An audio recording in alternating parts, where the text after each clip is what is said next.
प्रक्रिया क्या है?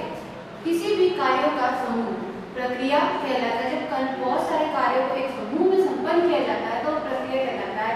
तो इसी तरह से प्रबंधक भी अपने संस्था के उद्देश्यों की प्राप्ति करने के लिए बहुत से कार्य करते हैं। ऐसा कहने के एक प्रबंधक को संस्था के उद्देश्यों को प्राप्त करने के लिए बहुत से कार्य करने पड़ते हैं। उन कार्यों का समूहीकरण ही प्रक्रिया कहलाता है।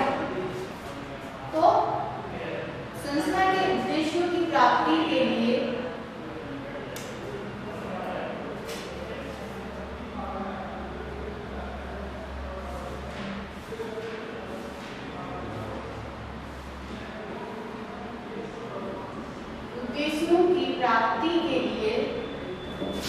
प्रबंधक को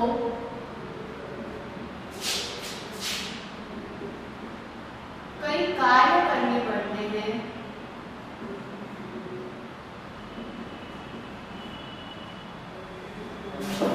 इन कार्यों का समूह ही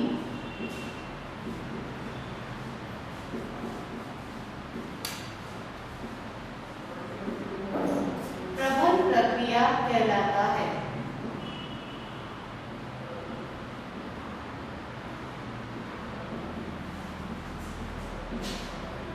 ये कार्य कौन से होते हैं? नियोजन, संगठन, नियंत्रण। ये आपको बताया गया। तो जो भी कार्य प्रबंधक संस्था के उद्देश्यों को प्राप्त करने के लिए जो भी कार्य करता है उन कार्यों के समूह को ही प्रबंध प्रक्रिया कहते हैं। प्रबंध प्रक्रिया की विशेषताएं क्या है? सबसे पहले आती है इसमें निरंतर व गतिशील प्रक्रिया। जिस तरह से प्रबंध चलता रहता है उसी तरह से प्रबंध प्रक्रिया भी चलती रहती है। जिस तरह से प्रबंध कभी एक संस्था में समाप्त नहीं होता उसी तरह से प्रबंध प्रक्रिया भी समाप्त नहीं होती, क्योंकि जहां पर प्रबंध है वहां पर प्रबंध प्रक्रिया होगी। हाँ, उद्देश्य पूरा हो गया। अगर एक उद्देश्य पूरा हो गया तो दूसरे उद्देश्य के लिए प्रबंध होता है। जैसे आपने देखा होगा किसी कोई व्यवसाय करता है, जब वह उद्देश्य लेके कार्य करता है, जैसे मान लीजिए किसी संस्था का उद्देश्य है 1 महीने में 50,000 इकाइयों का उत्पादन करना। जब वो 50,000 इकाइयों का उत्पादन कर लेता है तो और उसकी बिक्री हो जाती है, उसे लाभ होता है, तो वापिस वह और क्या करता है? प्रबंध करता है कि आप इससे और ज्यादा उद्देश्य, दूसरा उद्देश्य नेक्स्ट मंथ में क्या उद्देश्य रहेगा, उस उद्देश्य को किस तरह से पूरा किया जाएगा। तो प्रबंध जो है कभी भी समाप्त नहीं होता। उसी तरह से प्रबंध प्रक्रिया भी है जो निरंतर और गति से चलती रहती है। एक कार्य के उद्देश्य के समाप्त होने पर वह दूसरे कार्य के लिए वापस पुनः प्रारंभ हो जाती है। मानवीय क्रिया, जो कि प्रबंध की भी विशेषता थी। प्रबंध क्या है? मानवीय क्रिया है, मानव के द्वारा ही किया जाता है। तो प्रबंध प्रक्रिया भी मानव के द्वारा ही संपन्न की जाती है, इसलिए इसको एक मानवीय क्रिया कहा जाता है। सार्वभौमिक प्रक्रिया, सार्वभौमिक क्रिया मतलब सभी जगह पर पाया जाने वाला। तो जिस तरह से प्रबंध, जहाँ पर प्रबंध होगा वहाँ पर प्रबंध प्रक्रिया होगी। तो प्रबंध भी सभी जगह पाया जाता है, चाहे वो कैसी भी संस्था हो, व्यवसायिक हो, गैर व्यवसायिक हो, वहाँ पर प्रबंध पाया जाता है। तो प्रबंध प्रक्रिया भी सार्वभौमिक है। जहाँ पर प्रबंध होगा वहाँ से संबंधित कार्य करने होंगे तो वह सार्वभौमिक क्रिया ही कहलाएगी। परिणाम प्रदान, प्रबंध प्रक्रिया जो तैयार की जाती है, जो कार्य किए जाते हैं उद्देश्यों को प्राप्त करने के लिए ही किए जाते हैं। क्योंकि प्रबंध की आवश्यकता तभी होती है जब संस्था के पास या किसी व्यक्ति के पास कोई उद्देश्य हो। तो उद्देश्य होगा, उन उद्देश्यों को प्राप्त करने के लिए ही इन कार्यों को या प्रबंधक कार्यों को संपन्न करता है। इसलिए एक परिणाम प्रधान क्रिया है, क्योंकि जब आपके पास उद्देश्य होगा उस उद्देश्य को प्राप्त करने के लिए ही प्रबंध की प्रक्रिया को काम में लाया जाता है। फिर आता है सामाजिक क्रिया, चूंकि जो भी व्यवसाय किया जाता है या प्रबंध किया जाता है वह कहाँ किया जाता है? वह समाज में ही किया जाता है। अगर व्यक्ति वस्तु का उत्पादन करता है या व्यापार करता है तो समाज से करता है, समाज से संसाधनों को लेता है और उन्हीं से उनको आवश्यकता के अनुसार वस्तुओं का उत्पादन कर उन्हीं को वापस देता है। तो यह एक सामाजिक क्रिया है जो कि समाज में रहकर ही संपन्न की जाती है। ये तो था प्रबंध का अर्थ और उसकी प्रक्रिया। अब आते हैं प्रबंध के कार्य। इसके बारे में अलग अलग विद्वानों ने अलग अलग मत दिए हैं, लेकिन उन सबका अगर निचोड़ निकाला जाए तो प्रबंध के यही कार्य सामने आते हैं। प्रबंध के कार्य को 2 भागों में बांटा जा सकता है। पहला है प्रबंध का प्राथमिक कार्य और दूसरा है सहायक कार्य। प्राथमिक कार्य का क्या अर्थ है? वे कार्य जो संस्था के मुख्य उद्देश्य को प्राप्त करने के लिए किए जाते हैं प्राथमिक कार्य कहलाते हैं। वे कार्य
प्राथमिक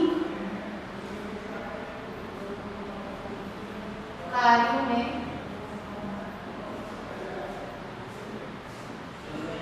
सहायता करते हैं, सहायक कार्य कहलाते हैं। प्रबंध के कार्य दो भागों में बांटा गया है, प्राथमिक कार्य और सहायक कार्य। प्राथमिक कार्य कौन कौन से? प्राथमिक कार्य 5 बताए गए हैं, जिसमें पहला है नियोजन, दूसरा है संगठन, तीसरा निर्देशन, चौथा नियंत्रण और पांचवा समन्वय। इन कार्यों को हमेशा एक सीक्वेंस में ही याद करना है, इनको ऊपर नीचे याद नहीं करना है। कि प्रोसेस हो या फिर कार्य हो, ये दोनों एक जैसे होते हैं और यह सीरियल वाइज ही चलते हैं। अपन विशेषताएं याद करते हैं वो ऊपर नीचे लिख सकते हैं, महत्व ऊपर नीचे लिख सकते हैं, लेकिन इन कार्यों को ऊपर नीचे नहीं लिखा जाता, क्योंकि ये एक दूसरे से जुड़े हुए हैं। जब एक कार्य संपन्न होता है तभी दूसरा कार्य शुरू होता है, तो इसलिए इनको आप ऐसे नहीं कर सकते कि आपने निर्देशन ऊपर लिख दिया और नियोजन नीचे लिख दिया, क्योंकि इनका ये सब एक दूसरे से जुड़े हुए हैं। यह कार्य संपन्न होगा, उसी के बाद यह कार्य शुरू होगा। तो इसमें जो सबसे पहले प्राथमिक कार्य जो आता है वो है आपका नियोजन। नियोजन क्या है? नियोजन का अर्थ है कि योजन मतलब योजना बनाना, क्या करना, कैसे करना, कब करना, इसका पूर्व निर्धारण करना ही योजना या नियोजन कहलाता है। प्रत्येक संस्था का जो निर्माण होता है वो किसी न किसी उद्देश्य के लिए होता है, और उस उद्देश्य को प्राप्त करने के लिए कोई योजना बनाई जाती है। उस योजना का जो निर्धारण किया जाता है वो नियोजन के अंतर्गत ही किया जाता है। इसमें कुछ प्रश्नों के उत्तर ढूंढे जाते हैं। वो प्रश्न होते हैं क्या करना है, सबसे पहले जो उद्देश्य निर्धारित किया है उसका क्या करना है, कैसे करना है, कब करना है और किसके द्वारा करना है। इन सब प्रश्नों के जो उत्तर का निर्धारण किया जाता है वह नियोजन कहलाता है। जब भी उद्देश्य प्राप्त करना हो, उद्देश्य को प्राप्त करने के लिए पहले से ही योजना बनाई जाती है। जैसे अगर आपने देखा होगा, अगर आपके घर में कोई फंक्शन होता है या शादी होती है तो उसके महीनों पहले योजनाएं बना ली जाती है। एक वक्त पे तो काम नहीं किया जाता कि कल शादी है और आज सारे कार्य करने हैं, आज शादी है आज ही कार्य करने हैं।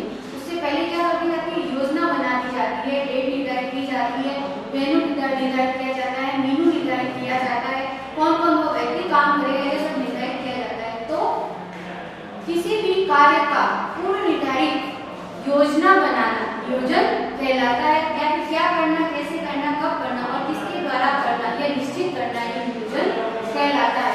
नियोजन के अपने कुछ चरण होते हैं, जिसमें सबसे पहले आता है उद्देश्य का निर्धारित करना। आप योजना किसकी बनाओगे? जब आपके पास कोई उद्देश्य होगा तभी आप योजना बनाओगे। अगर आपके पास उद्देश्य नहीं है तो आप योजना बनाने का कोई महत्व नहीं रहता। तो सबसे पहले नियोजन के अंतर्गत उद्देश्य निर्धारित किया जाता है, ताकि व्यक्ति को पता रहे कि वह किस लिए कार्य कर रहा है, उसको क्या प्राप्त करना है। उद्देश्य निर्धारित करने के बाद उसकी सीमाएं विकसित की जाती है कि कितने समय में हमें यह उद्देश्य पूरा करना है। उसके बाद में वैकल्पिक कार्य की पहचान करना है। एक कार्य को करने के कई तरीके होते हैं, अलग अलग तरीकों से उस कार्य को किया जा सकता है। या किसी जैसे देख लीजिए, किसी जगह पर जाने के लिए बहुत सारे रास्ते होते हैं, उन रास्तों में से अपन सोचते हैं कि कौन सा रास्ता होगा जो हमें जल्दी वहां पर पहुंचा देगा। तो इसी तरह से एक कार्य को करने के लिए बहुत सारी कार्यवाहियां होती हैं, बहुत सारे तरीके होते हैं। उन कार्यों की पहचान करना, उन तरीकों का पता लगाना कि किन किन तरीकों के द्वारा हम यह कार्य कर सकते हैं। फिर उनका मूल्यांकन करना, सभी की तुलना करना कि कौन सा कार्य किससे बेटर है और आपस में उनका मूल्यांकन करना। फिर जब उनका मूल्यांकन कर लिया, जैसे उनके गुण दोष आदि का ध्यान में रखना। जब उनका मूल्यांकन कर दिया जाता है तो सर्वोत्तम विकल्प चाहिए। जब आपके पास इतने सारे तरीके होते हैं कार्य करने के और फिर आप उनकी गुण और दोष से तुलना कर लेते हो, तो उन सब में से सर्वोत्तम विकल्प का जो कि सबसे अच्छा विकल्प होता है उसका चयन किया जाता है और फिर योजना को लागू किया जाता है और फिर उसकी समीक्षा की जाती है कि जो योजना बनाई गई थी वो योजना सही थी, जो वैकल्पिक कार्यवाही हमने पहचान की थी उसमें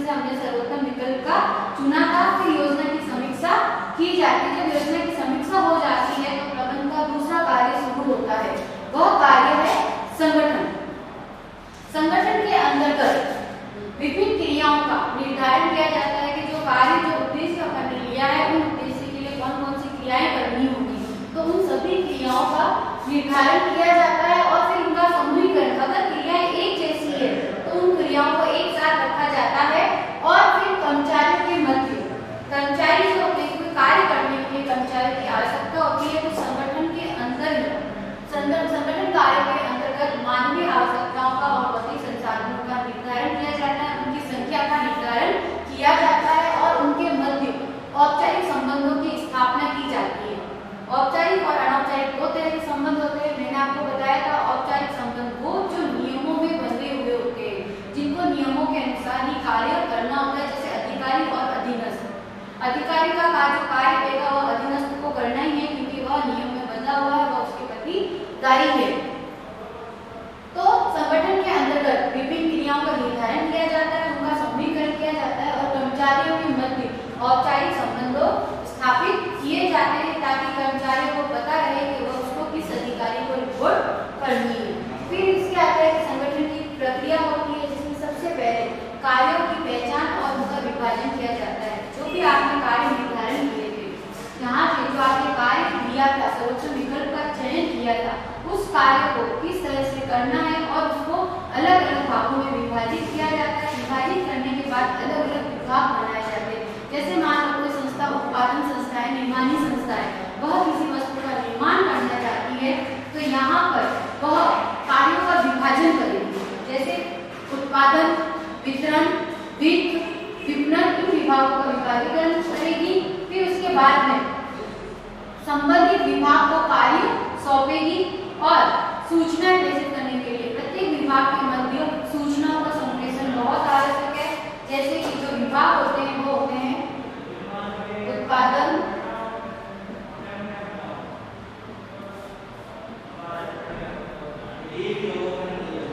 विभाग, वित्त विभाग,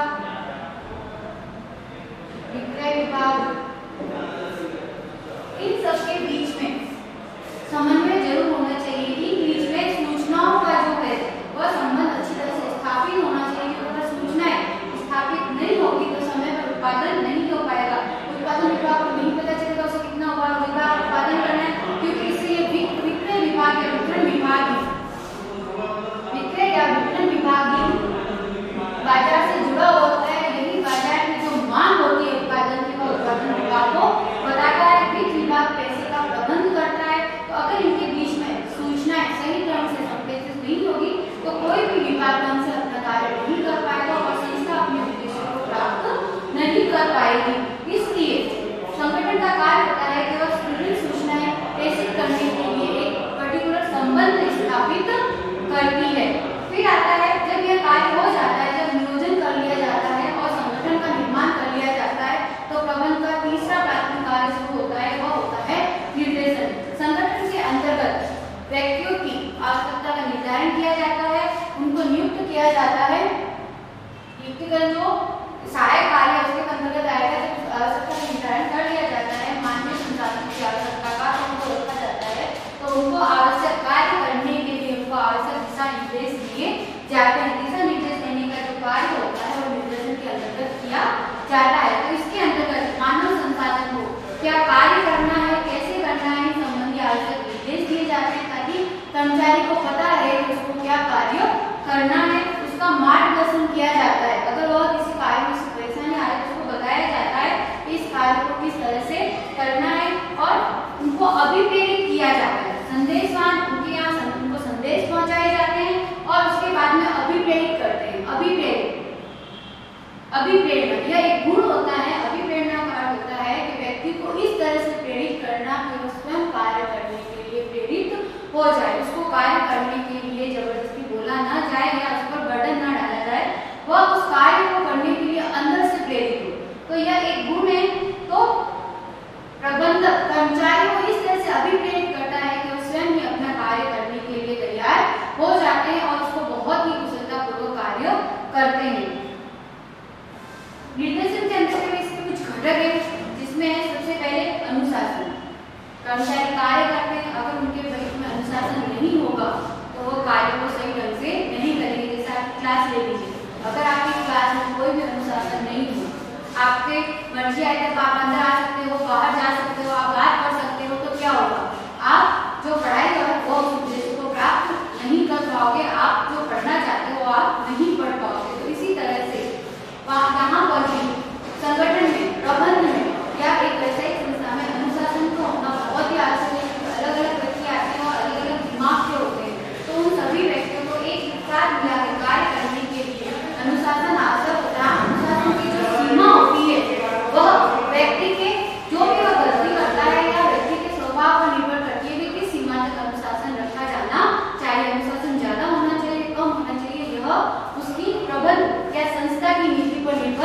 करता है। फिर आता है आदेश व निर्देश। कर्मचारियों को कार्य करने के लिए आवश्यक आदेश व निर्देश दिए जाते हैं। आदेश जो है वह ऊपर से नीचे की ओर, आदेश और निर्देश जो है वह ऊपर से नीचे की ओर ही चलते हैं। फिर आता है अधिकारों का भारांकन। यह एक नया शब्द है। अधिकारों का भारांकन क्या होता है? तो मैंने आपको बताया कि अधिकार एवं उत्तरदायित्व की श्रृंखला या अधिकार एवं उत्तरदायित्व। अधिकारों का भारांकन भी यही है कि जब व्यक्तियों को कार्य सौंप दिए जाते हैं, तो यहाँ पर जब संगठन में व्यक्तियों को कार्य सौंपे जाते हैं तो उस कार्य को करने संबंधी उनको कुछ अधिकार दिए जाते हैं।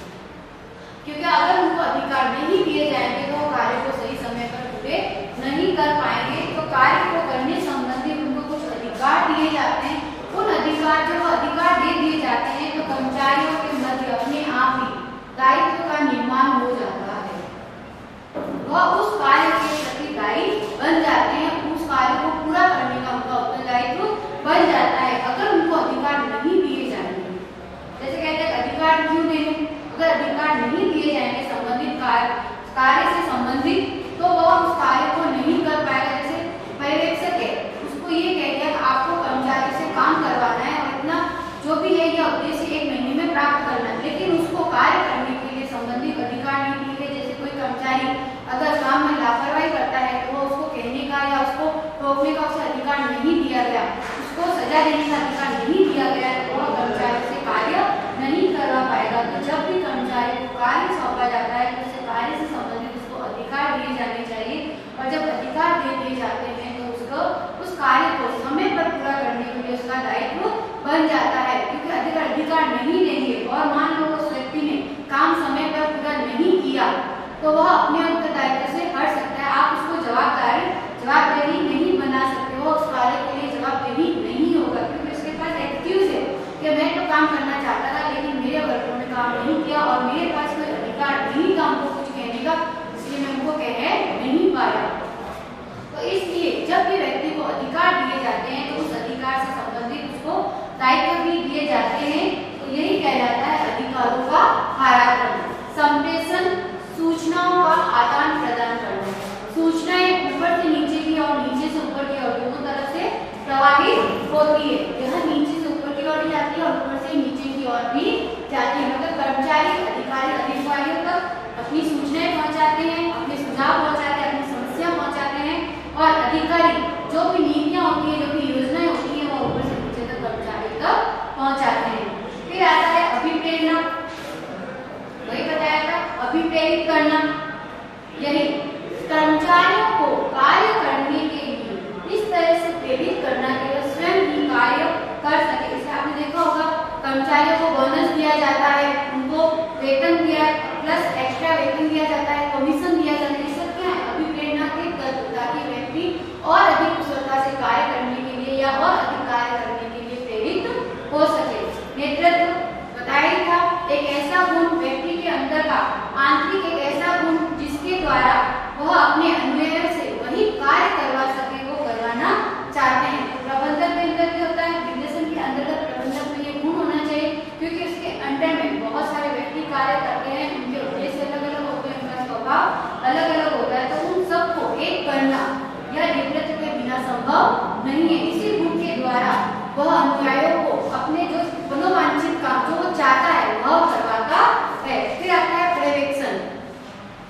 सुपरवाइजर सुना होगा कि जब भी कार्य किया जाता है एक सुपरवाइजर होता है जो कि कर्मचारियों के कार्य करने पर निगरानी रखता है, दृष्टि रखता है, और अगर वह कुछ गलती करता है तो वह उनको टोकता है। तो ये कहलाता है पर्यवेक्षण। ये तो 3 कार्य। अब आता है नियंत्रण। जब निर्देशन दे दिया जाता है, जब व्यक्तियों को कार्य दे दिया जाता है तो उन पर नियंत्रण किया जाता है। नियंत्रण का अर्थ होता है विचलनों का पता लगाना और सुधारात्मक कार्यवाही करना। नियोजन के अंतर्गत जो भी उद्देश्य निर्धारित किया गया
परिणामों से तुलना की जाती है।